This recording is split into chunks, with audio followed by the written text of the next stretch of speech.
I wanted to make a brief video talking about the most fundamental differences between the Chinese and English-speaking Western European approach to political science, to politics in practice.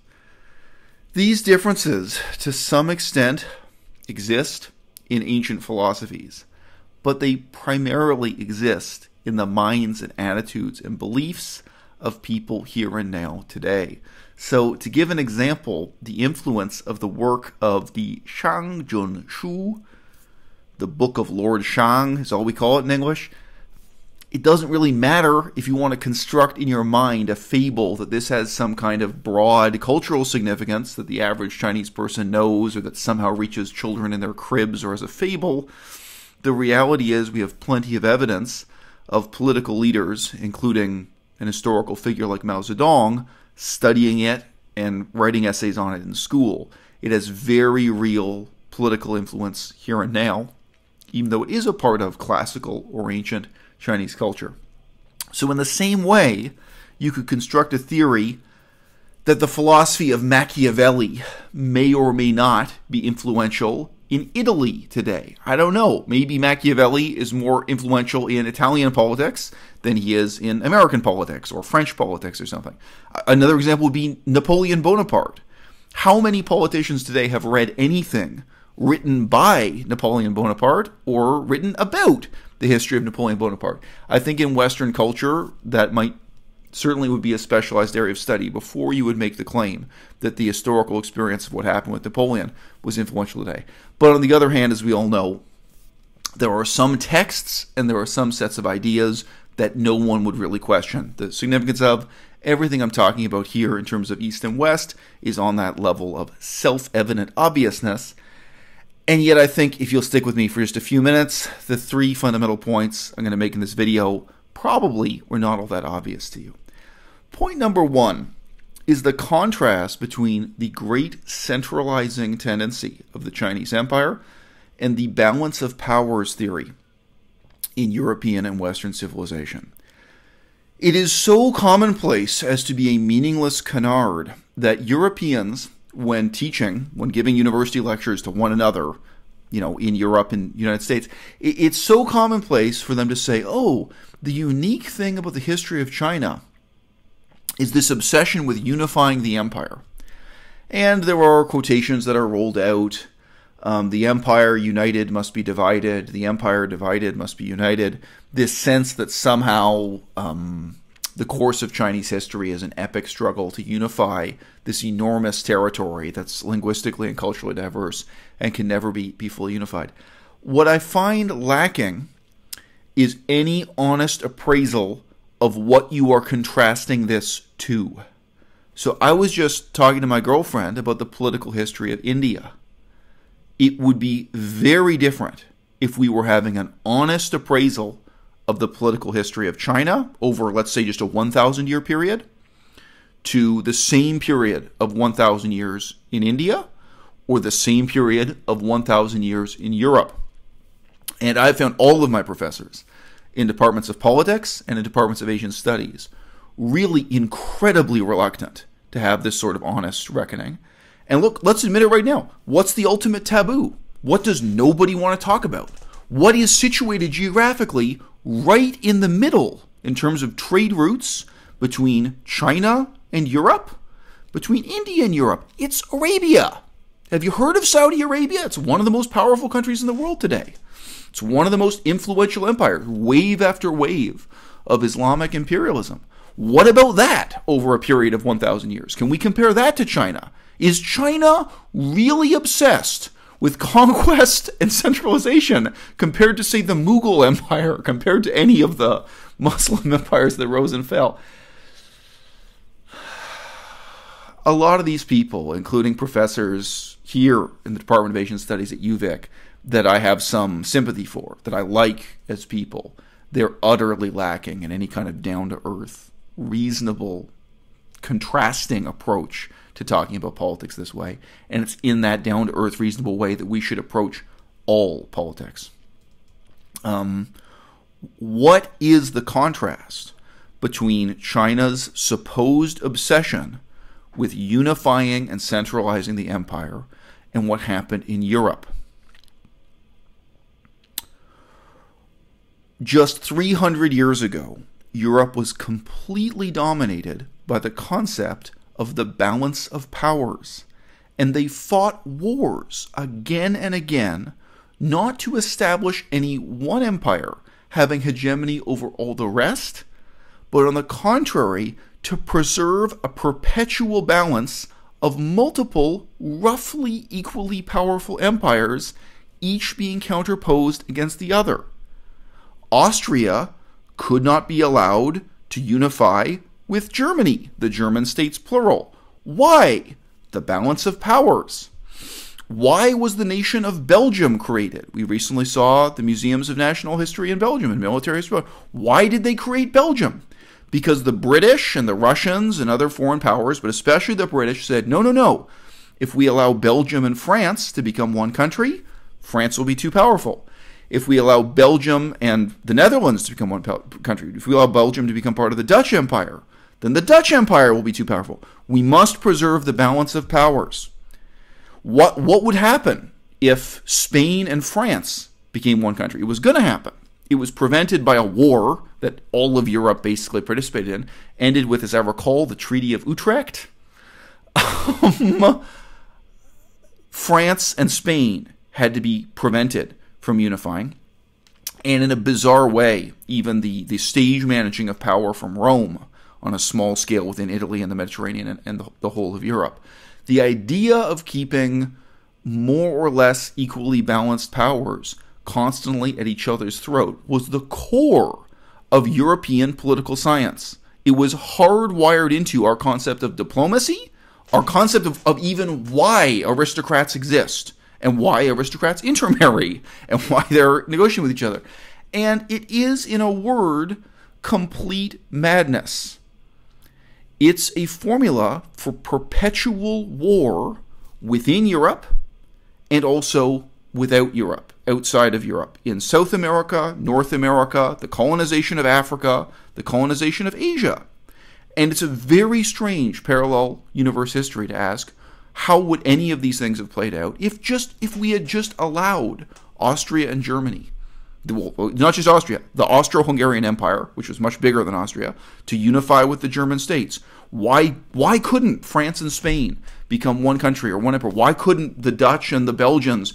I don't even care. Why couldn't we have formed larger or even just one empire, one emperor, one democracy, whatever you want to imagine, for all of Europe? It was because of the fascination with the balance of powers ideology, utterly a part of an aristocratic worldview in Europe, that has now in some ways disappeared.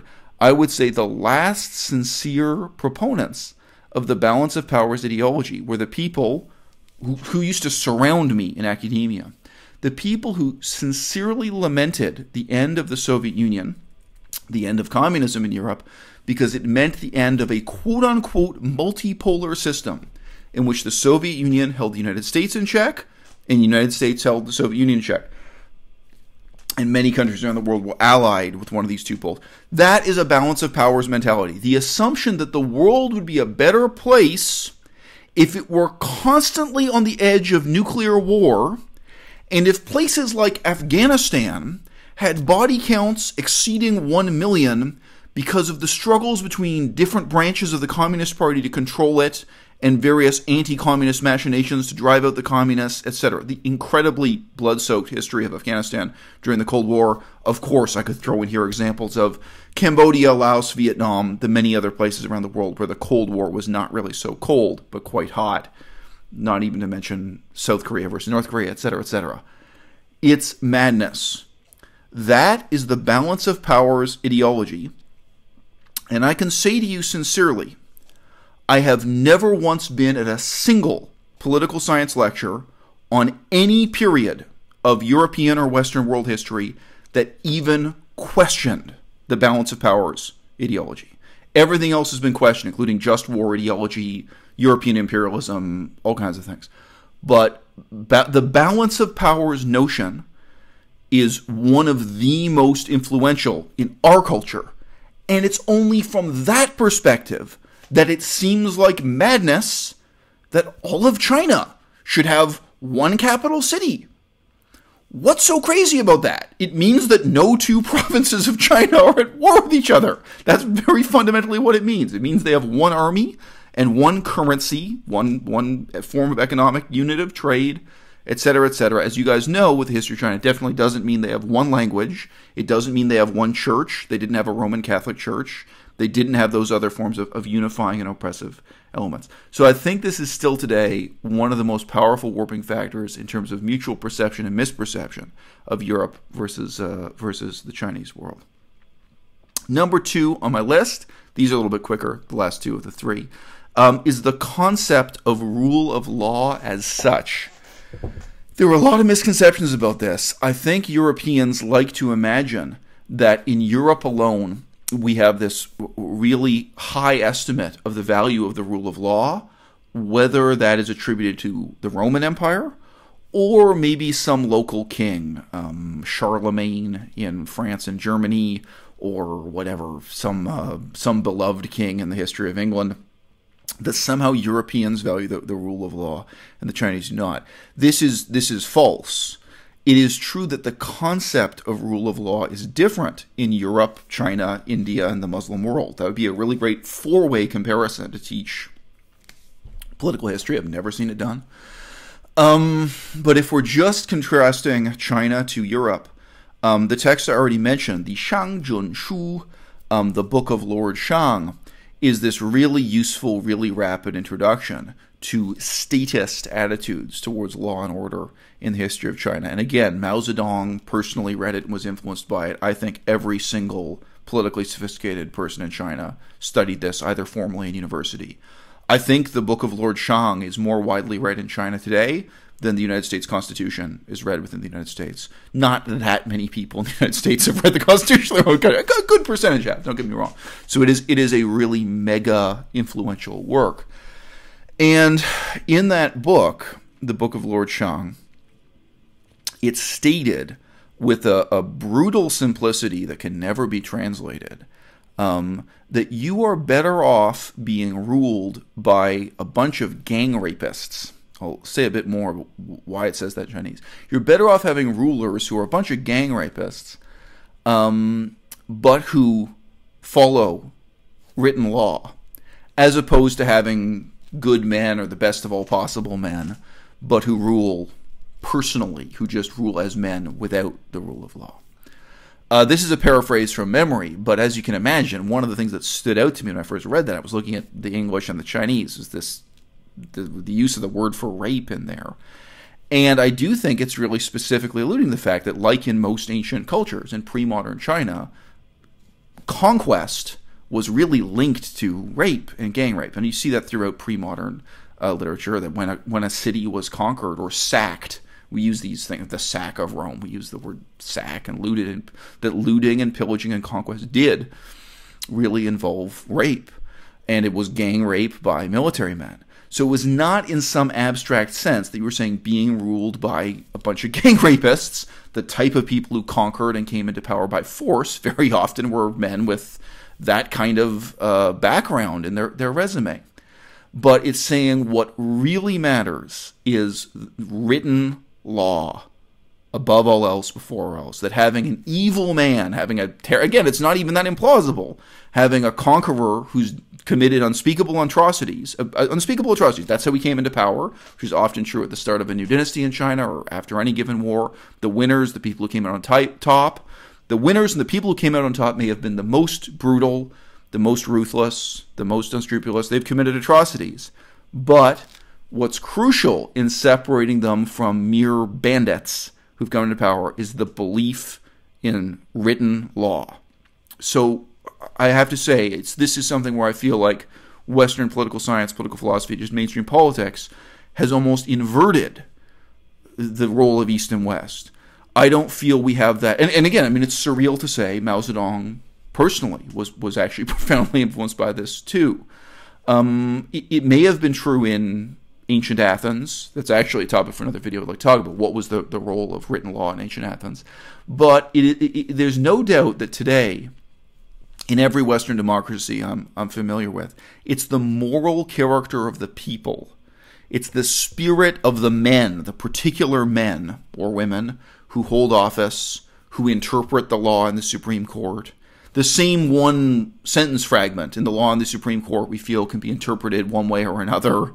It can grant gay people rights or it can deprive them of rights, this with no change in the written law. I think, if anything, we're living through a period of time where there is less faith than ever in the Western world in written law.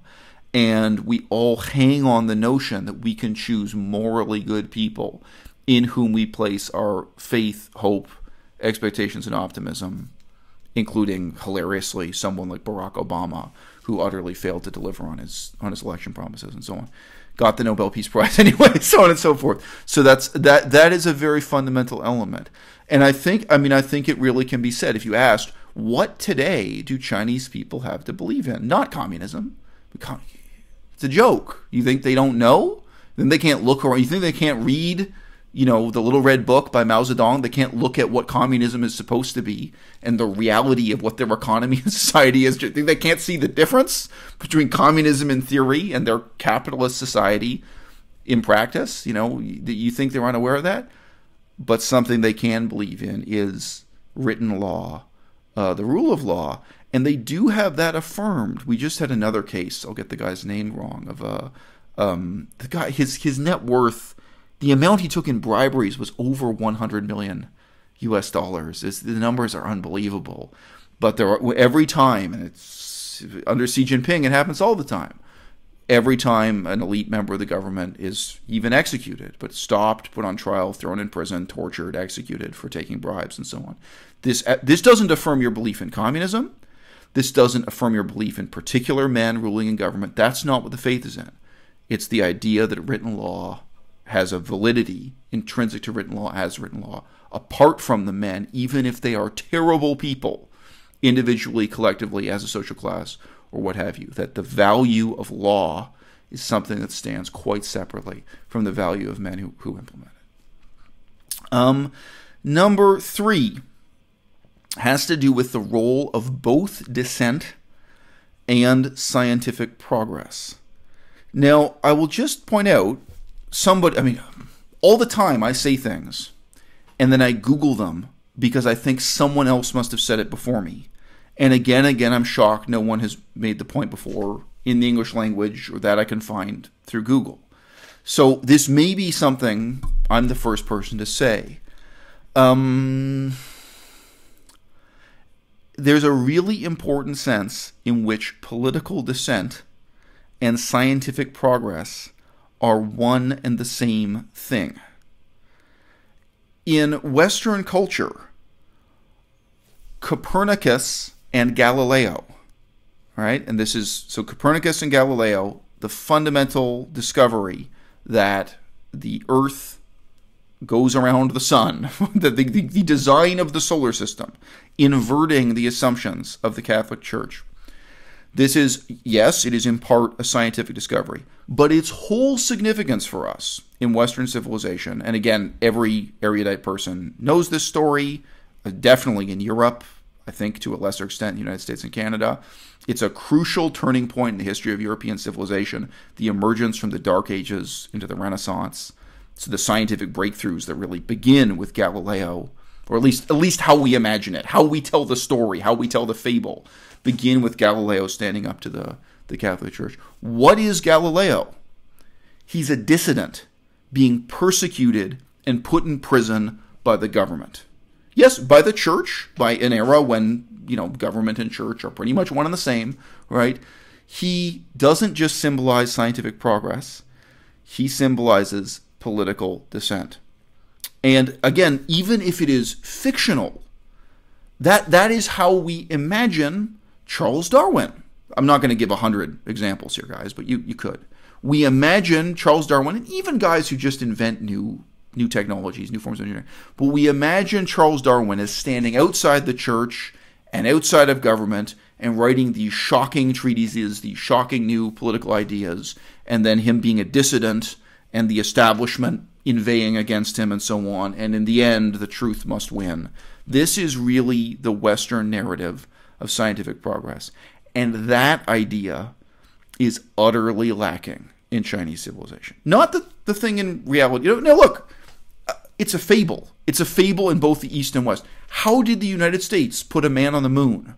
Was it because of a dissident standing outside the White House and saying, "You politicians don't know how to put a man on the moon, but I do"? Was it because of a figure like Galileo, a dissident, complaining against the government or something? Was it the plucky underdog standing up to political power? No. An unbelievable amount of taxpayers' money was poured into a government program that was completely hierarchical and top-down. A lot of scientific progress comes from the center, comes from the elite levels, and is handed down. And the point is here, the Chinese, in terms of how they remember the history of scientific progress and the relationship between authority, the government, the emperor, even religion, in as much as Chinese religion is this diffuse tradition of Buddhism, Confucianism, and Taoism and other sources. No, for them, the concept of even scientific progress, but I think all progress, is something radiating out from the center, top down from the hierarchy, and where they fundamentally do not value dissent the same way we do, because they do not think of dissent in terms of progress and even science in the way that we do. Okay? Those are my 3 points. Not an exclusive list, but a list of 3 really important fundamental differences in the Chinese versus Western, European, English-speaking approaches to politics. Not just in ancient history, right now in the 21st century.